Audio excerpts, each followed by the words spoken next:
A winter storm hit San Diego, dropping heavy snow in the mountains, forcing miles of the 8 to close in the East County. We've got team coverage. Plus, a unique water rescue in the South Bay as a man on horseback comes to the aid of a FedEx driver stuck in the flood. Throngs of people have flocked to our mountains, plowing through freshly fallen snow to enjoy a winter wonderland. Good evening, I'm Lindsay Pena. And I'm Derek Stahl. Kim and Steve are off tonight. 10 News reporter Jennifer Kastner begins our team coverage tonight from Julian, where tourists flooded businesses. The shops here in the small town of Julian got a ton of business today. Mom's Bakery right next to us, they sell those amazing apple pies. They had a line all the way to the end of the street. All day, the small town was flooded with visitors from the city who were looking for a winter wonderland.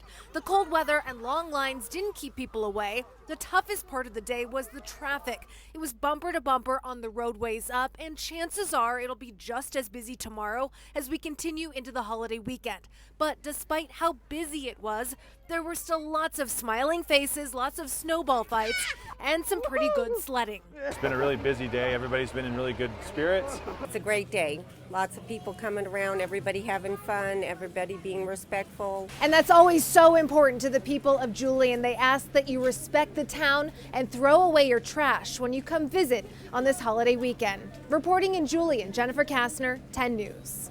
All right, well, the storm is mostly moved out of our area, but it's not entirely done yet, Jennifer De La Cruz. Not entirely done. We still have some remnants of moisture in San Diego County, but for the most part, the heavy stuff has made its way out. So this is that massive system that we were dealing with over the past 24 hours, giving us very impressive rainfall and snowfall totals, making its way east. We do still have one strong cell, or band of rain rather, pushing into our coastline. This is making its way towards the southeast, already moving towards through portions of Encinitas, now into La Jolla, Pacific Beach, Mission Beach area. If you are traveling 8 west on the freeway, certainly anticipate some wet roads there. And this is once again moving to the southeast, so pushing into the South Bay over the next hour. And after that, we should be pretty dry. Our models are tending to run dry as we continue watching them. Storm totals so far, upwards of 10 inches of snow in Palomar Mountain, 8 in Julian, 4 in Ranchita, 2 in Pine Valley, and 1.5 inches of rain in Oceanside, 1.25 inches in Kearney Mesa. So anything additional that we do get over the next couple of hours,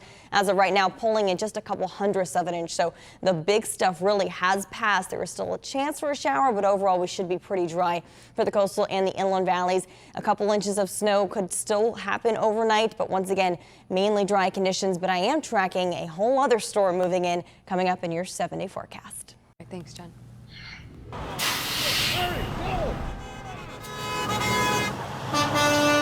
Travelers were thrilled and relieved when I-8 finally reopened in the East County. Heavy snow and hazardous conditions forced a huge stretch of the freeway to close for hours this morning. That backup stretched on for miles, as you can see. 10 News reporter Cassie Carlisle is live in Alpine, where the freeway is now back to normal. Cassie, people were pretty frustrated, though, this morning. Yeah, really frustrated. Some of them were out here in San Diego visiting family for Christmas, just trying to get back home to Arizona. Other people were trying to get to work.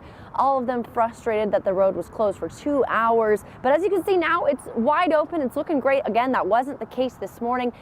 More than a dozen cars were stuck in the snow or slid off the road this morning, shutting down a 50-mile stretch of I-8 eastbound.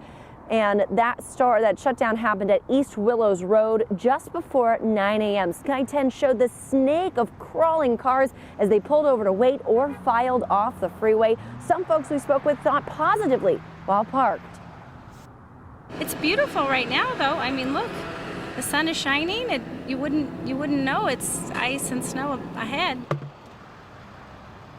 The freeway reopened to happy honks and waves from drivers around 11 a.m. And out here, since the sun has gone down, I haven't had any sort of sprinkles in the last couple hours. The wind has picked up a little bit, but all afternoon from about 11 until about 4 o'clock, we had on and off sprinkles up here in Alpine. So just please be careful overnight if you're driving this way. Reporting live here in Alpine, Cassie Carlisle, 10 News. Cassie, thanks. Floodwaters are receding in the South Bay after some cars tried and failed to make it across inundated roads. Most drivers were able to turn around and make it back safely, but one FedEx driver wasn't so lucky. As you can see, he was trying to get to a ranch on Hollister Road in the Tijuana River Valley, but instead got stuck. Sky 10 was overhead when a rancher on horseback spotted the guy and came to the rescue. The FedEx driver got out onto the horse and together they rode off to safety. No one was hurt. Well, 10 News is all over the weather anytime it hits. You can stay on top of the weather anytime by downloading our free 10 News app. You can access the pinpoint Doppler and watch all of our video forecasts. A driver lost control on snowy roads near Warner Springs, causing a crash that killed one of his passengers. The CHP says the crash happened on San Felipe Road, south of Montezuma Valley Road, early this morning. Officers say that driver was going too fast and lost control, hitting a dirt embankment. The driver and one passenger were wearing seatbelts. A second passenger was not and was thrown into the dashboard and windshield, dying at the scene. It's not believed alcohol or drugs played a role in the crash, but the driver may face charges. And hazmat crews raced to clean up a fuel spill after a big rig jackknifed on slick roads in Del Mar. It happened this morning near Via de la Valle. At least 70 gallons of fuel leaked out of that truck. The hazmat team struggled to clean it up before fuel flowed into a nearby lagoon. Border Patrol agents found a huge stash of marijuana hidden in some brush in the East County on Christmas Eve. The agents were tracking drug smugglers in the area when they made the discovery. In all, they say they found about 240 pounds of marijuana stored in 5 burlap sacks. The agents say it would have brought in nearly $100,000 on the street. Agents say they looked for the smugglers who left it behind, but they couldn't find anyone. Fewer migrants are being granted asylum in the United States than ever before. New data shows that out of the 24,000 migrants to apply for asylum through the Remain in Mexico program, less than 1% have actually gotten it. The UT reports that historically, about 20% of migrants are granted asylum. Additionally, more than 60% of asylum seekers have already been rejected, much higher than the historical average. Well, the Holiday Bowl has been a San Diego tradition since 1978, and tomorrow night, Iowa and USC play in the 42nd edition. 10 News Sports anchor Steve Smith is here with how the coaches feel about this Big Ten Pac-12 matchup. Two different opinions on this one. Yes, both coaches going different ways. The Big Ten and Pac-12 have been facing off in the Holiday Bowl on an annual basis since 2014. It will happen again tomorrow night with a 22nd ranked USC and number 16 Iowa in what is typically one of the better bowl games year in, year out. It's nice to have two opponents that don't normally play each other. In fact, tomorrow night will be the 10th all-time meeting between the two schools. So why don't the two conferences schedule each other more often? Well, just ask Hawkeye head coach Kirk Ferentz. We're not playing out here in non-league games. If they want to come to our place, that's fine, but traveling out here and doing the time change, and then, you know, we had a 2-hour rain delay or whatever it was at Arizona State. Like, we're not going down that road again, I can assure you that. Bowl games is a whole different deal. I think that outside the playoff, and somebody told me there's only 3 top 25 matchups, and to have a Big Ten Pac-12 matchup, man, that's special. Number 16 versus number 22. With these type of fan bases that do travel, let's all live in the moment, because the moment's going to be fun tomorrow.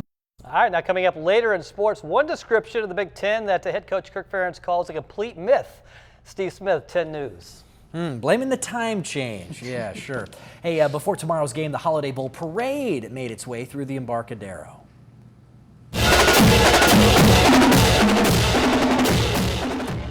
Thousands of people turned out for the bands, the floats, and of course, the balloons.